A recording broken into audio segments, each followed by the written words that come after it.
Hello, everybody, and welcome to our Zoom tonight. I'm so honored to be talking to this man. I've known him for a long time, and we are talking just before coming on live on Zoom that we got to wear lower shirts. I know one of the questions uh, that we're going to be asking each other is like, what have I learned? I can tell you just so that just to break the ice and saying that letting people know that it's just going to be a nice conversation. We'll talk some of the issues that might concern you. We also have questions from some of our constituents. But one of the cool things is that my wife gets to see me wearing a suit. Okay, well, You my wife happy gets that to see me wearing a aloha shirt, right? so Exactly. So my wife likes it when I'm wearing a tie. She's so you didn't dress up for me on this thing then today. You don't have a suit on, as far as I can tell.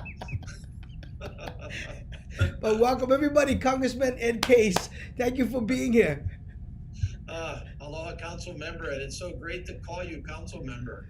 I'm really looking forward to our partnership. Of course, everybody knows you as who you are, but I actually have known you in a different way for over 10 years now. I think the first time we met may have been when you were giving a show over on Kauai, and I was campaigning for something or other over there then. And I remember talking to you, and you were asking me about public service at the time, and you were thinking about it even then. And this is maybe 10 years plus.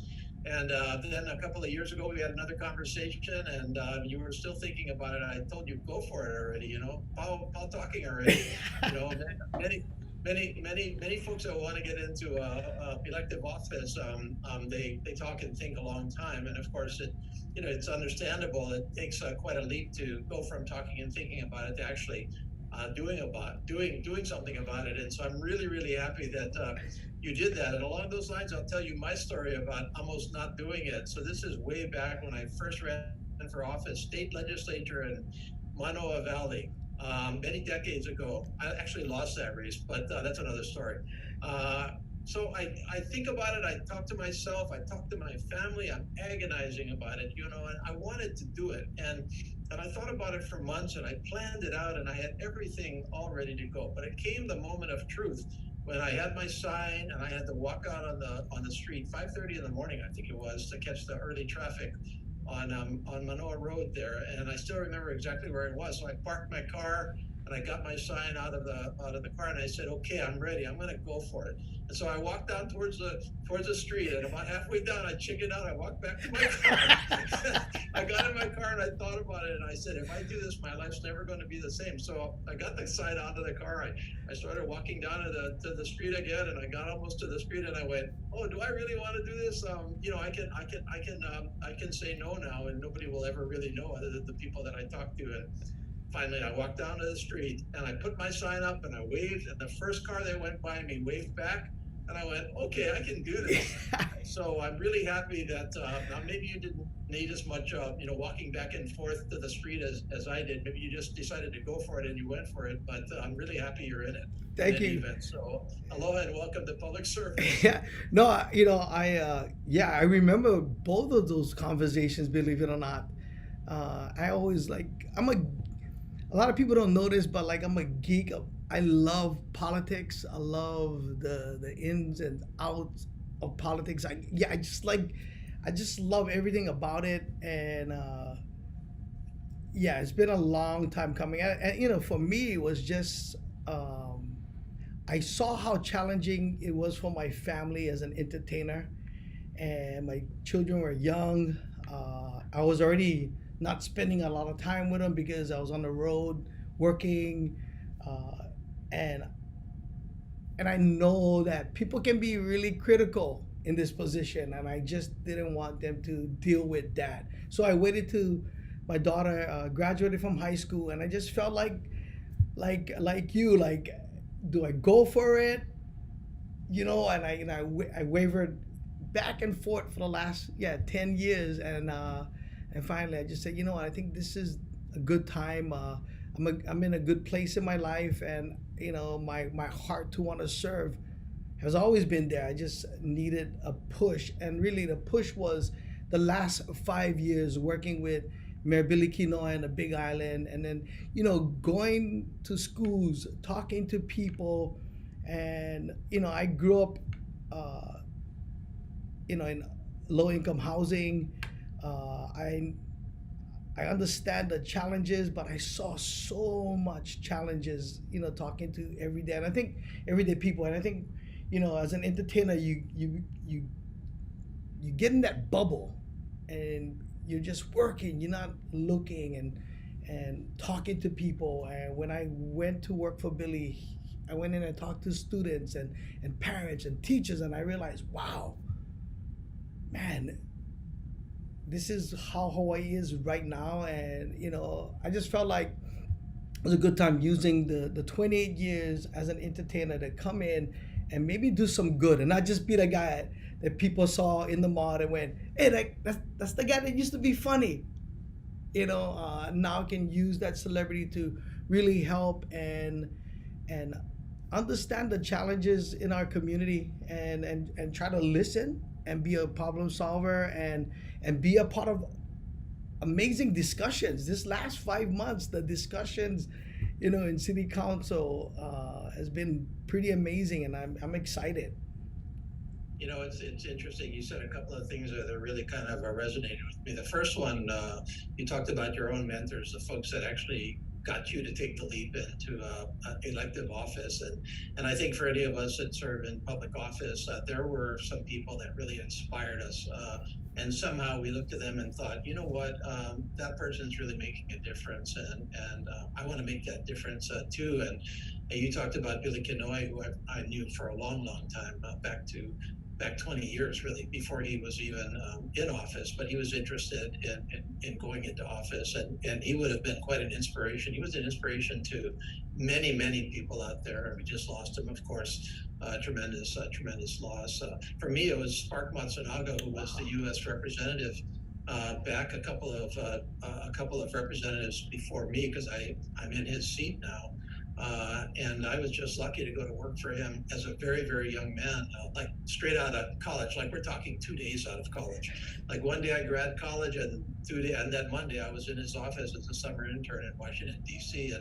And all of us have different backgrounds. So my background was a little different than yours. Well, growing up over on the Big Island, or maybe not so much different in some ways.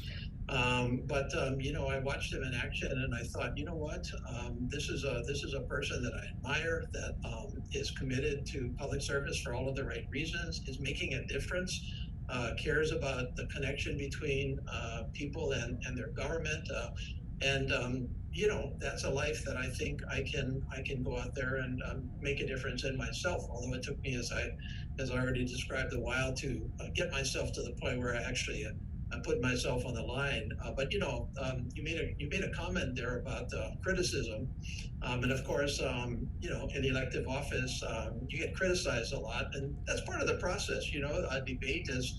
Debate is debate, and citizens have the right to be mad at you for your decisions. You're making the calls, and if you make the wrong call or have the wrong reasons, they have a right to tell you off, or tell you why they think you were wrong. But I would ask you, you've had a couple of months now in elective office. So what's worse in terms of criticism, stand-up comedy or a public office? Oh, it's nothing like dying on stage in front of an audience. Yeah, I would think it would be a little tougher. Yeah, well, the thing is, I've been in so much growing up as a boxer. People would always ask me, how is stand-up comedy, what's the difference? I go, well, the difference between stand-up comedy and boxing is that nervousness getting to the stage, and then, saying something that hopefully will get people to laugh. And if they don't laugh, it's like the worst feeling in the world. But I take that over getting punched in the face. You would take that over. Yeah. So I mean, the punch in the face at least is nice and direct. Sometimes a stand-up comedy, or in elective office, if you're in front of an entire room in a talk story in a public school cafeteria somewhere, and I hope we can get back to those days, because I really miss that. You're there. Anybody can say anything to you that they want, and they do. I've had some real good ones in my time, but I've never been a stand-up comedian, so But standing. I think that's the biggest thing. Like for me, 28 years of being an entertainer and coming here to city council, uh, it was years of understanding an audience, years at finding my voice on stage. So I look at this new challenge as like it's a different audience, and I gotta find my voice and where I'm at. And I'm thankful for those 28 years of, and so small ways, stand-up comedy and business is almost like politics. You got to deal with shady characters. You got to deal with genuine people. You got to deal with rough audience. You got to deal with like awesome audiences too. And you still got to get out there and you got to do your job. You got to do what people came to pay to see you do. And I'm taking this job serious. I love every aspect, and that's one of the questions I was going to ask you. I mean, in all the years you've been in politics on the state level, now federal, what are some of your experience or anything that you can share with me or anybody that's watching this? Hopefully, a lot of you guys are watching, because I think if it's anything I can do the next 4 years, is trying to encourage the everyday guy to get out there, get involved, to learn and understand, the functioning of government.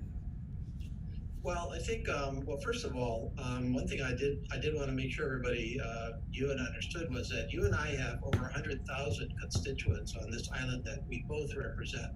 My district is, the first congressional district of Hawaii. We Mm-hmm. have two members of the U.S. House from Hawaii. I've got the first district. My colleague and partner Kylie Kaeli has District 2. And my district goes all the way from Makapu'u on the east side through downtown Honolulu, out through Pearl City, up to, Mililani, down through Waipahu, and out to Eva Beach, Kapolei, Kahi Point. So it's really urban Honolulu. And that is almost exactly your District 9. There's a couple of places where we don't overlap, but that's the exception rather than the rule. And for me, it don't much matter. I mean, I don't technically represent Village Park, Royal Kunia. Do I represent them? Of course I do. I mean, they're right next to my district. Of course I'm going to do whatever they need. So I don't call up, Kai and say, hey, that's your problem, not mine. And that's those are your areas. And similarly, you don't have some of Waipahu that I have, but I don't think you think that much about it too. So the number one thing I want to say is it's great to have a partner. I think when you're in government, and this is one of the things I've learned, but not the main thing to relate to you. But one thing I've learned is you're not in it yourself. You can't do it alone. You need partners, especially at the federal level. And I'm in my what is it now? Eighth year of being in the U.S. Congress for Hawaii as an elected official. I was there for 3 years with Spark Sinaga. And one thing I've learned is you're one person in Congress. There's only two of us in the U.S. House out of 435. There's only four of us, including our two U.S. senators, Senators Schatz and Hirono, out of 535. And so, if you don't have partners, if you can't go out there and be the Lone Ranger, you're going to be lost in the shuffle. And so, for me, number one, the partnerships that I have with other members of Congress, with people in the administration that I get to know, that I try to help them where I can, and I ask them for help where I need it.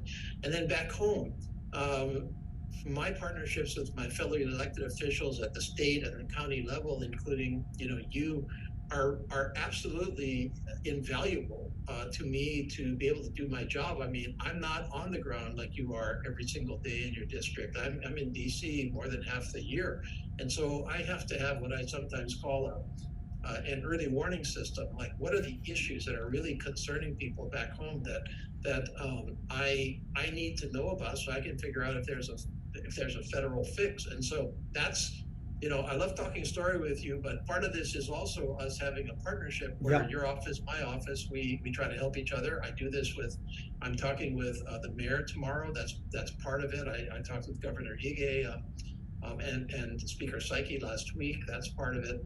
And so the partnership is really, really invaluable. Now, as to what I've kind of learned the most about my last many decades, sometimes it seems like too many decades in politics, is it sounds trite to say, but I'm going to say it anyway. Democracy really can work. When democracy is working, it's a beautiful thing. And even when it's not working so well, and that's the case right now in Washington D.C. and frankly even here back at home, even when it's not working well, it's still preferable to anything else I can think of. But when it works well, it is awesome. I have seen, and what that takes, and it goes back to something you said right before I started motormouthing here, was you said your motivation was to get people involved, and that's when it works well. When you have elected officials who are involved in their constituencies and their communities, personally involved. I'm not talking about, hey, staff, go talk, to staff is invaluable, but it doesn't replace the actual elected official being out there in touch with his or her constituents. And when you have folks in the communities who feel that their involvement in government makes a difference, that's when it can really, really work. So that's why I spend so much time just trying to stay in touch with my communities through talk stories, through, unfortunately during COVID, in the time of Zoom here, any way I can, because I believe that the more I interact with the folks that I represent, the better I am as their representative, and the better democracy is, because they feel that they actually do have a connection to their government. Spark Monsonaga, again, talking about lessons, he told me something one time that stuck with me, has stuck with me ever since. And he said, he was giving this talk to incoming staff, and he tries to educate the staff on the importance of what they are doing for him. And basically what he said was, for many, many people that I represent, I am the federal government. I'm the only contact they'll ever have with the federal government. I mean, they pay their taxes for decades. They have to comply with the laws of our federal government, et cetera, et cetera. But in terms of, here is my federal government, I am that. And if I do a good job, then they will feel good about their federal government. And if I don't do a good job, then they'll go to their grave mad that they paid those taxes and feeling like their federal government didn't care. So I've taken that to heart. Wow, that's awesome. So that's about what I've learned. No, I think that's so important during this challenging time. So one of the things that we are motivated to doing in our office is exactly what you're saying. Just getting to know everyone in our neighborhood board, asking suggestions, talking to faith-based groups, and most importantly, sometimes there's the state and there's city, right? That's the state job, and it's been awesome talking with Representative Ty Cullen, Representative Henry Aquino, Senator Kurt Favela, and everybody. And this is a partnership. We 157,000 people in District 9, and we need that kind of collaboration and openness and transparency. And when they see that happening, I think, like you said, people feel a lot more secure and happier. So I appreciate you sharing that. Let me turn the question over on you a little bit. Okay.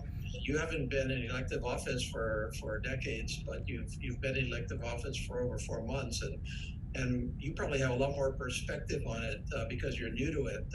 So it's kind of like you're still in a new place. To me, I always have to fight getting too used to it, I guess I would say, so that I start to lose my edge, if I can put it that way.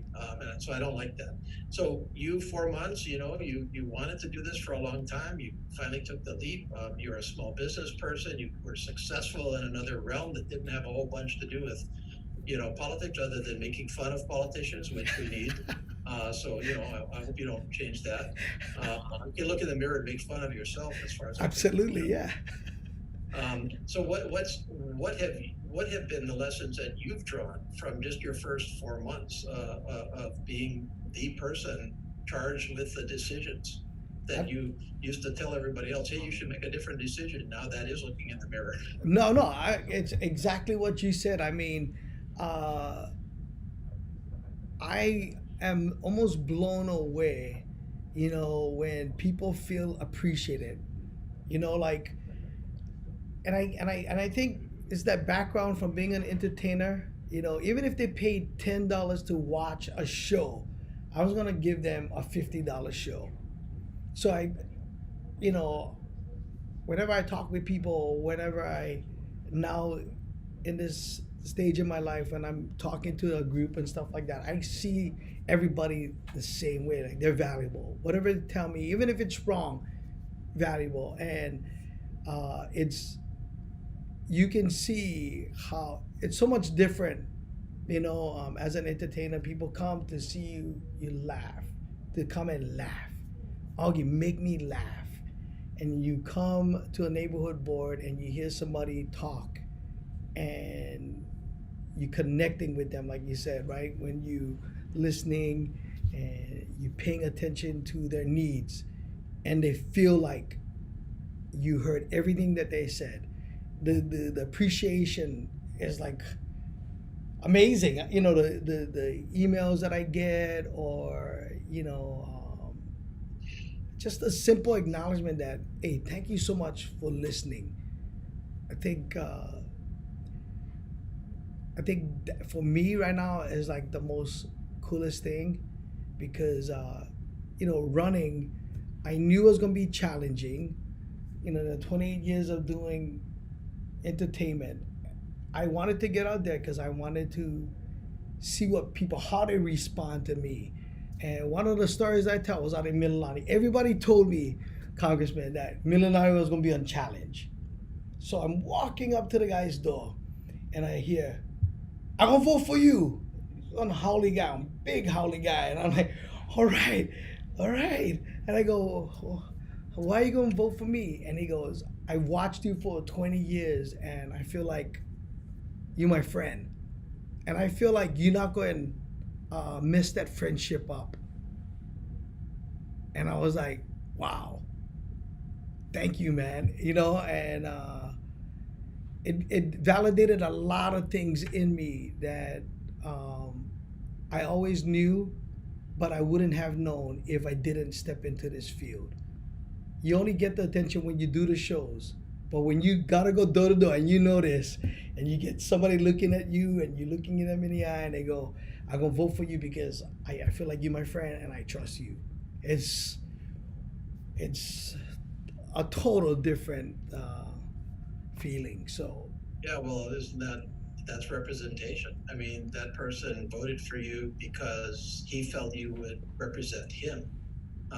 And he had to make some connection with you. He had to make a decision that you would represent him, yeah, as opposed to somebody he had nothing in common with at all. Not philosophically, not hey, you went to the same high school, or whatever it might be. That's what people want, and I think you described it very, very well, better than I described it, and that is that folks want to know that their government listens to them. That's the biggest complaint that people actually have. If you listen to somebody carefully and you have a discussion with them about what they believe and what you believe and why you might disagree, and I have to take thousands of votes. I mean, I've taken thousands of votes in my life, and I'm pretty darn sure nobody agreed with me 100% of the time. But if they feel that I listened to them and I took their views into consideration when I made my decision, and I explained to them why I made my decision, they will still feel that I represented them, even if I didn't vote on that particular issue the way they wanted me to vote. And I think that's one of the valuable lessons is that, there's an old saying that goes, by this kind of old English politician type that said basically, what do you owe to your constituents? You owe them your best judgment. And I think that's been true also for me over the course of my career. So I just try to make my best call. Sometimes people get really, really mad at that, but hopefully over a variety of my best calls, it adds up to representation.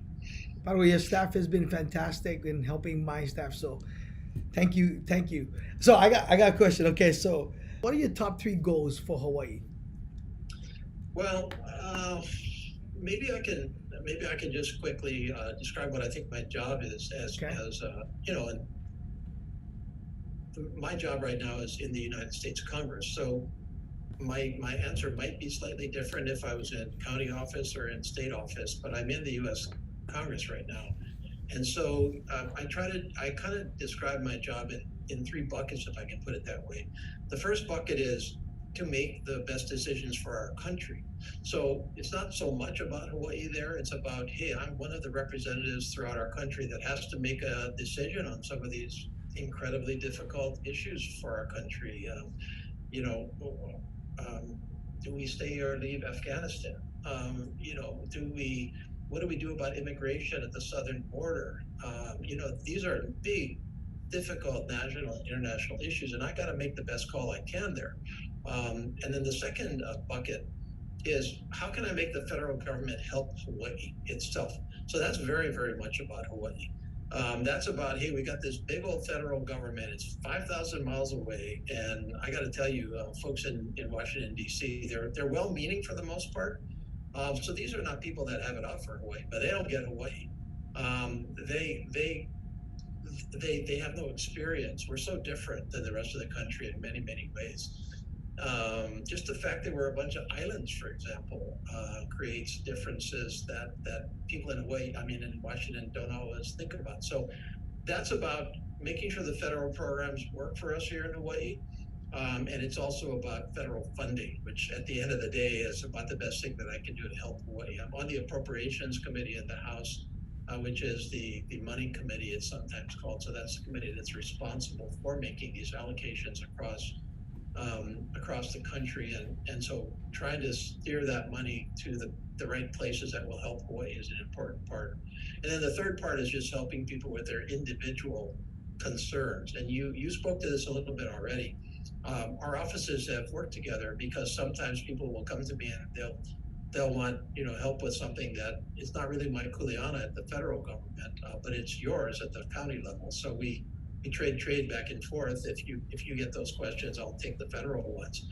So those are the areas that I try to focus on. But in terms of how I translate that over to Hawaii, a couple of different things. I mean, I think first we're always going to have to be concerned here in Hawaii about providing good, solid jobs for our people.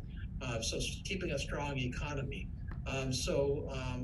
We need to take care of the economies that we already have here. So tourism is still number one. Mm-hmm. Been terribly impacted by COVID-19, but we needed to come back. Hopefully, we need to come back better because a lot of folks are starting to get a little down on it right now with good reason. I think it's becoming a little too intrusive in our lives, but I think we can do that. And hey, we don't have another industry where we can compete at that level throughout the entire world and maintain that level of jobs and good solid livings for folks that live in your and my districts. So that's number one. Our military. Number two, that's our second largest economy is our federal government, particularly through our military. You have many military families in our mutual district. Um, just think of what Hawaii's economy would have looked like over the last year plus during COVID-19 when tourism tanked. Our federal spending through our military is what pulled us through. And I think sometimes we take it for granted, and we can't do that because the military has other options, and we don't want them to take those other options. But beyond that, there's a whole another range of areas where we've got to do better in terms of diversifying our economy. I think some of the areas we can do it in are still have been for a long time focused on information technology jobs. So not manufacturing computer parts, but people that can work anywhere in the world, including our own folks.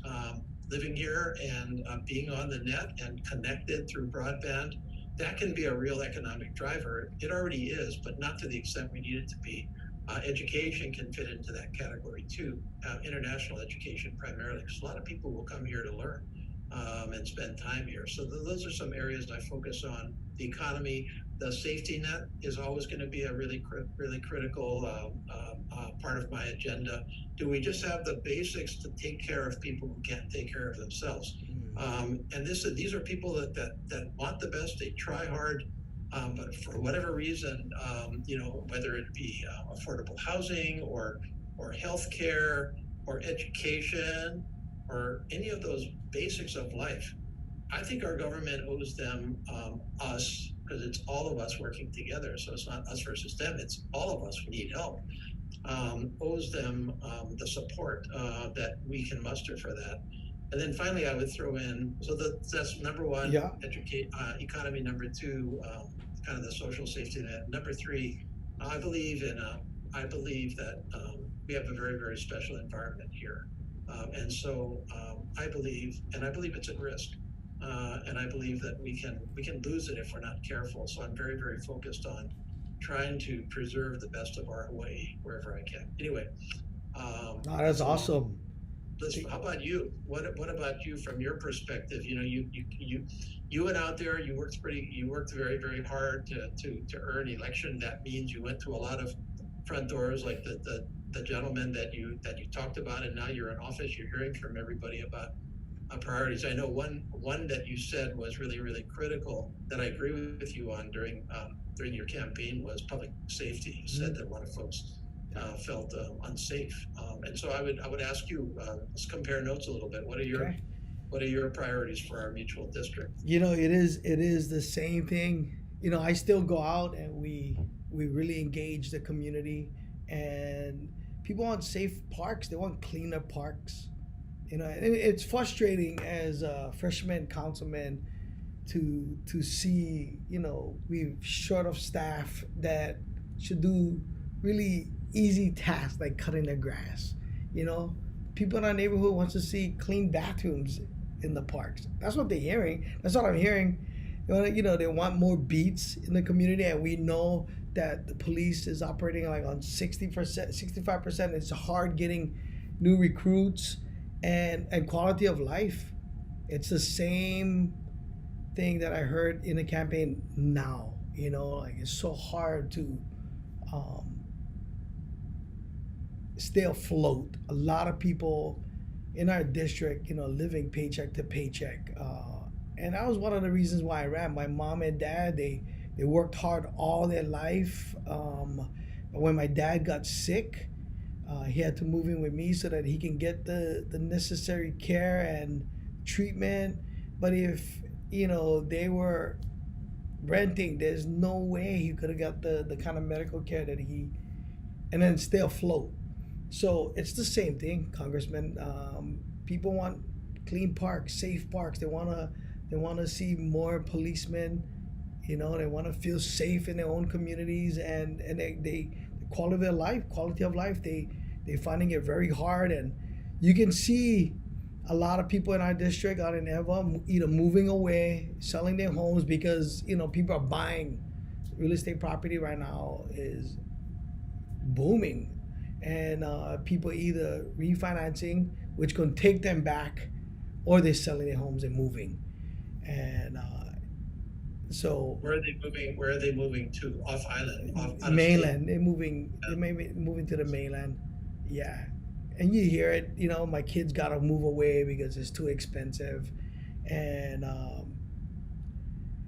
yeah, no, I feel for that. And I have adult kids, and I'm challenged by that too. So, I want to be a part of that discussion that goes, wait, how do we make this good for future generations?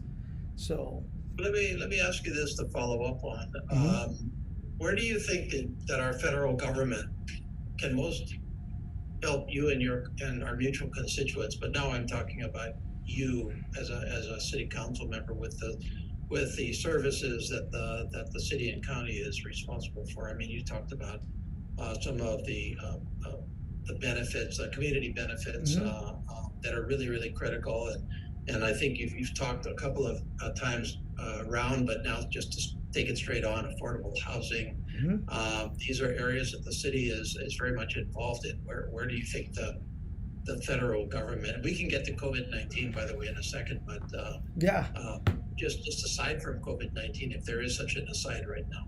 I think one of the things that you saw with people just trying to get information on how to get loans, you know, funding nonprofits, you that can help in our park situation, or cleanups, community policing, so getting people information um, on how they can get those federal monies to help their programs. I think that's the biggest thing. As I'm talking to people, people want stuff done, but they don't realize how hard it is to get those monies. And I think if we can find an easier way to help, especially nonprofit groups that are always looking, they're actively involved in the community, they can help me with cleaning the parks, or helping kupuna to get on the computer and learn how to go online and get the assistance that they need. I think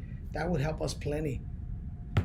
Yeah, it's a frustration for me because the federal government has, many programs, and I don't think that we take full enough advantage of all of those programs. Mm-hmm. This is throughout Hawaii. I think that if you look at, for example, the programs that the federal government offers, where state and county governments can and nonprofits can compete for those grants. So these are what we refer to as competitive grants. So they're not the grants that are going to come to you because the money was appropriated. It's kind of automatic. Some of that, like transportation money, for example, a lot of that is pretty automatic. It's driven by a formula. How many people in your state versus other states. But there's, aside from the formula grants, there's competitive grants also, where you're out there saying, hey, I fit the purposes of this program, and this is the right place for the federal government to spend these federal monies because it'll achieve the purpose. There's something like 1,300 of those across all the federal government, and I think we've had a mixed result, frankly, Council Member, here throughout Hawaii. I think we can do better at the state and the county government level, and the nonprofits. Some are really, really good. Like I talked a story in the paper the other day about the University of Hawaii. They've got a really pretty tight operation in terms of getting those monies. And I know that within your city council and the mayor's administration, you've talked about a little bit more expertise to help with getting those federal monies, which I would frankly encourage. It would be helpful for me and Senators Schatz and Hirona and Rep. Kahele to help with. We're in a good place with a lot of you guys in good positions to really help Hawaii. You want to share a little bit about that before we get into COVID? Yeah, sure. Well, I think, so much of what any congressional delegation is able to achieve in Washington is it's not only about the individual members, but it's how they all fit together and kind of cover the territory, if I can put it that way. And right now, in the U.S. Congress, I mean, our congressional delegation has about as good coverage as we've ever had. And I think, hopefully I'm being objective about that, but we've got, I'm on the House Appropriations Committee, Senator Schatz is on the Senate Appropriations Committee. And so right there you have a delegation with two members on both sides on appropriations. That doesn't happen very often. Yeah.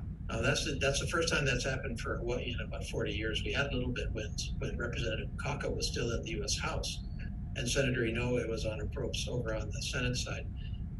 We have Congressman Kahele, who's come in very, very strong on the Transportation and Infrastructure Committee, which is responsible for what it sounds like. And we have a major infrastructure package that has been recommended by President Biden in the trillions of dollars. So infrastructure, think about, kind of more traditional, like, roads and harbors and bridges and airports and sewer lines and mass transit, but also beyond that. So we're talking about broadband. Right. Broadband is so critical to us here in Hawaii, not only the rural parts of our state, which, you and I don't represent really, although you have some pretty rural parts in your district, as you know, more rural than anybody really expects for being in urban Honolulu. But we have a lot of our urban Honolulu that does not have adequate broadband today. So that's important. So anyway, Congressman Kahele has transportation and infrastructure. Senator Hirono is on the Armed Services Committee on the Senate side. So that's our number 2 industry. Representative Kahele is on Armed Services on the House side. So it's a good solid delegation right now to try to get things done, and it's very fragile, right? I mean, any one of us could not be in office the next time, or maybe we're not in the majority the next time, or maybe we can't retain our membership on those committees the next time. So for me, it's striking while the iron is hot, if I can put it that way. Hawaii's economy has taken a big hit because of COVID. Many people lost their jobs here, and they had their money reduced. How is the federal government helping residents through this crisis, and what else can we look forward to? So 14 months ago now, COVID really hit us all pretty hard, and that was definitely true of Hawaii, where we had one of the worst economic results in the entire country because tourism crashed. And by the way, because I think that looking back on it now, we made the right decisions in terms of how to handle the public health side of COVID-19. So the restrictions that we put in place pretty early on gave us one of the best public health results in the country, but one of the contributed to a pretty devastating economic result, especially for our families and communities and small businesses. And so starting right then, March of last year, 2020, we passed the CARES Act, which was close to $2 trillion of assistance to small businesses, in direct stimulus payments, supplementation to unemployment benefits for those who had lost their jobs, and then finally aid to our state and county governments to be spent with some discretion. We saw somewhere in the range of somewhere close to $15 billion come to Hawaii from the CARES Act, as well as another act that we passed, smaller but still very significant, late last year in December. And then finally, just shortly, not too many, but just the month before last, really, we passed the American Rescue Plan, which was another $2 trillion, including about $2 billion to state and county governments, $2.2 billion, as a matter of fact, including hundreds of millions to the city and county of Honolulu to be used for the discretion of the city and county of Honolulu. So all of this money has been out there and has been filtering into our economy over the last 14 months. In many ways, we've tried to keep small businesses afloat. We've tried to keep families afloat. We've tried to pay for the health care that was needed for those that were desperately sick, and for our healthcare facilities to be able to care for them. We are paying right now for all of the vaccinations coming to Hawaii, and we hope to continue that vaccination as quickly as we can, because that really is our answer. We have helped out in education by aid to our schools and our other communities. So at the end of the day, the major contribution that I think we've made to help Hawaii through this devastating crisis was federal funding to the areas the most impacted, whether they be our industries or our communities or our nonprofits or our people, our ohana. And that's consumed virtually all of my time over the last 14 months. Because, it's one thing to pass these laws in Washington, D.C. Okay, I can vote for the law. I did. I supported it, introduced many provisions of what became the law. But even after it's passed, even after the federal government gets a hold of a brand new law, that ain't the end of the road. You gotta track that money all the way through. You gotta track it from DC to arrival in Hawaii, and then even after it's here, to be honest, we were, kind of hounding the state and county governments, including my colleagues and partners, to hey, is this getting out into communities, this money that we have provided to you? But that's been, it's been a good partnership in that way. And so that's the major area that we have tried to assist is anywhere that people are feeling the impacts of COVID-19, can we help by funding? Can we help by easing federal requirements or putting them on a waiver basis for a while people sort through? We extended the tax deadline, for example, for federal tax filings to help people out there. And then finally, I just want to go back to the vaccination side.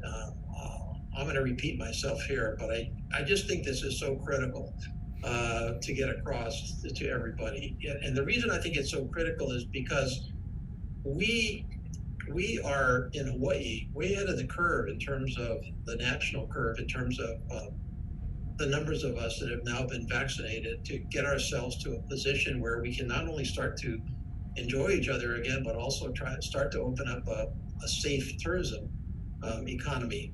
But we have just hit a not very good marker. Just today, yesterday, just in the last few days, where the supply of vaccine that we're getting here in Hawaii is actually starting to outpace the demand. So in other words, there's more vaccine available than there are people that are coming in to get it. And we know that we're nowhere close to finishing all of the vaccinations that we need to get ourselves to what we all call herd immunity, which is enough of us. So I just want to urge everybody, if you haven't done that yet, do it. If you're concerned about anything, there's plenty of information online to, walk through the practical risks. The bottom line is it's going to be a lot worse for you to get sick than any conceivable risk from being vaccinated. And so I think all of us owe to our constituents the truth on vaccinations, the pros and the cons, and people can make their decision. But to me, it's a decision that we have to make for each and all of us. Absolutely, especially in our district in Ewa and Waipahu, we have the largest unemployment rate. A lot of them work in Waikiki, so take the advice from the congressman, guys. You guys ultimately have the decision, but I know for a fact there's a lot of people that want to get back to work. I know. Can you believe it? We did almost 50 minutes. It felt like only like 20. So we had a ton of questions come in from. Go ahead. I'll try to speed answer.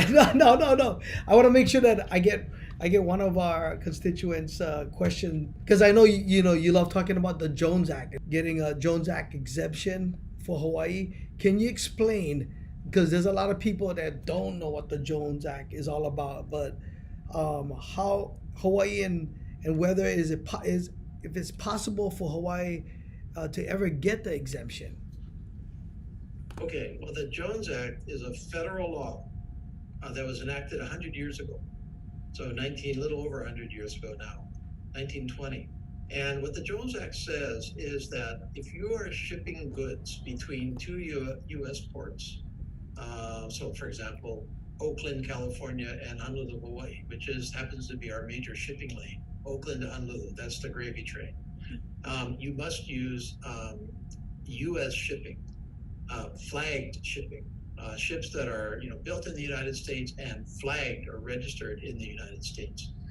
Now, 100 years ago, that may have made some sense because we had all kinds of Jones Act ships and shipping. Today, we're down under 100 Jones Act ships in our country because people aren't building these ships primarily in the United States, and because they're able to function more freely in the world market without being registered in the United States. So what started out as perhaps having some at least defensible reasons 100 years ago has turned into a federal law that simply creates a monopoly for a very, very small number of shippers. And that's not as bad on the mainland, where you can use if you don't like the cost of goods, putting a container from, let's say, down the Mississippi River from Minneapolis to New Orleans.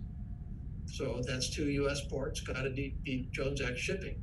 Now, if you don't like what the shippers are charging you in the Mississippi, then you can take a truck. You can take a train. Maybe you can even take an airplane. Wasn't there a song along those lines? Anyway, you get the point. And so, but if you're shipping between Oakland, California, and Honolulu, Hawaii, 90+% of our goods come in there. You don't have the option of a train or a truck or even a plane. And so it creates a grip on the lifeline that is controlled by 2 companies.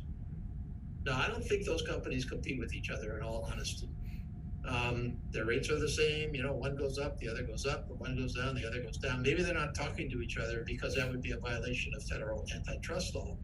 But miraculously, the rates stay pretty high. And I don't think that's right for a state like Hawaii that is impacted. And it shows up all over the place. We're having a tremendous problem with lumber right now. Right. For housing, just building our houses, lumber is jacked up. Now, part of that is our trade policy with Canada, which hopefully we can fix. But part of that is because that has to come in your Jones Act. Milk from the mainland. We always talk about the price of milk. Okay, take the bite for the Jones Act. So if we had more competition in that market, which would be non-Jones Act ships, then I think the prices would be more established by competition, as opposed to just people that don't have to worry about competition setting it. And it impacts each and all of us in all kinds of ways.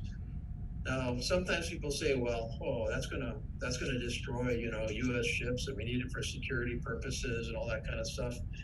Well, first of all, I think we can, in fact, maintain federal laws for non-Jones Act ships. So it's not as if you're gonna have all of these foreign workers that are going to be being abused on the ships, which is sometimes an argument used. No, they have to comply with U.S. law on how to treat your workforce. They have to comply with U.S. environmental laws. They still have access to the military for their needs in the time of a crisis. So, at least in the case for islands like Hawaii, sometimes it's like, okay, mainland, do whatever you want. If you want the Jones Act or don't want it, that's up to you. But the island states and jurisdictions, where it really hurts, we need an exemption. I've introduced a bill again, 3 bills actually, to change that. It's long uphill slugging because it's such a powerful lobby. Why wouldn't it be? They make so much money off of the monopoly. So they don't like me talking too much the way I'm talking right now. But I figure I need to tell people what the consequence is, and there's an alternative to it. And so I'm hopeful that over time, as more people understand what's going on, they will support what I'm trying to say. I went to Hilo over the weekend to help Congressman Kahele open up his office over there. First time I'd been Holo a little bit. Hilo's my hometown, so that was really nice to do. And I got off the plane, and one of the flight attendants, she looked at me and she goes, "Thanks for the Jones Act." And my wife looked at me and goes, "What was that all about?" And I said, "Well, that's somebody that's been listening about the Jones Act." And so I thought that was really, really good. Yeah, no, I got an email this morning about the Jones Act, and I was like, you know what? I've heard you talk about it, so why not ask? Yeah. Okay, well, I probably took a little too long to answer it, but it's an important issue, and it affects each and all of us in very pernicious ways that we don't realize. Every time we go to the store, we pay too much for stuff that's this antiquated old federal law that has no relevance today, but it's just still in shape. So we ought to keep talking about it, and I think we could probably pull off some changes to the Jones Act over time. Awesome. Well, time has come for say aloha, but wow, that hour went by super quick. I just hope that everybody watching now and in the future that you got great input or you got great advice. We would love to answer any of your emails. You can email me at atulba@honolulu.gov. Congressman, how can people get a hold of you? The best way into my office is my website, case.house.gov, case.house.gov. That's all kinds of information, COVID-19, contact information, Phone number 650-6688, but really the website is the easiest. And we really would like people to, like I said earlier in the show, what makes this all work is being in touch with folks and listening to folks. And so that's what that website is all about. Well, I absolutely appreciate you jumping on. I know you're busy. Next time you're in the community, call me. I'd love to go and hang out, walk around, and we can both talk to the people in our. We have a great district, and that's one of the things that I appreciate. We have really good people in our district, and I think in this challenging time, I think they need to see leaders like yourself, myself, and even in the community come together to make our communities work. So appreciate the time, and again, I hope you guys got a lot from watching this. I hope that you guys get questions to us, because this is how it's gonna work. Honestly, it's communicating like this, and we appreciate you guys watching and taking the time to hang out with us. Thank you, Congressman Case. Appreciate you, man. Thank you so much, Council Member, and best of luck and stay in touch. Mahalo. Thank you. Aloha. Aloha.